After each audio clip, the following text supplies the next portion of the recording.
হালার হালার টিয়া নিবার সময় আব্বা ডাকে আর টিয়া যখন লই যায় কাম সারি যায় তখন আসছিল না কি গেছে আছে কিছে কিসে বাদিজা তোরা কি কইতাম এ মুতালিব বে আতুন টেনিছে 3 লাখ 5000 করে 3 লাখ কত হুন্ডা জানি 6000 দিছে কত টাকা এই 5000 টাকা আর 10000 টাকা কবে দিব দিত নয় মানে হাতের কাছারি গেছে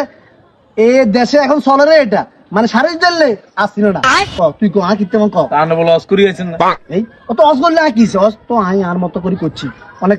অনেক বেশি গুণগুণে করে লেছি যে হস করে আইছি মোটামুটি কমাল আইছি তখন আর এই ব্যবসা কি চলতো না আসলে দেন না আমি অস করিয়ে আইছেন হ্যাঁ তো অজের একটা এক সপ্তাহ জানো একটা গুণ হলেও তো আছে এই এক সপ্তাহ আবার কাম শুরু করে দিছে তো তুই এখন তো অজর আগে নিচ্ছে তোমার ট্যাঙ্গুলো দেন না লাভার ট্যাঙ্গুলো দেন না আহারে আয় আরো আড়ি আড়ি গ্রামের ব্যাগরে আড়ি আড়ি কইর আস অস করিয়ে আইছে একানা দনা হাজি লাগামু ওরে মানসা আমার একসি নেওয়ার শুরু করে দিছে আচ্ছা হন শুরু করে দিছে শুনুন যেটা উদ্যোগ দিছত এটা দি চালা আমি হস করে আছি এখন আর নামের আগে দি হাতি দনা হাসা করবে কইবি আর আয় গরু দুকে লইয়ের আগামী সপ্তাহ খাওয়ামু মোতালিব বেরো দি আয় আর হাই জুতা দি ভিডিও মার টেঁ এখন আর লইতে না আর হাগল আইছে তো আমি আন্নার নামে হাজি লাগামু বাইগান। সুদে কাজ করবার পর আবার হাজিও লাগামু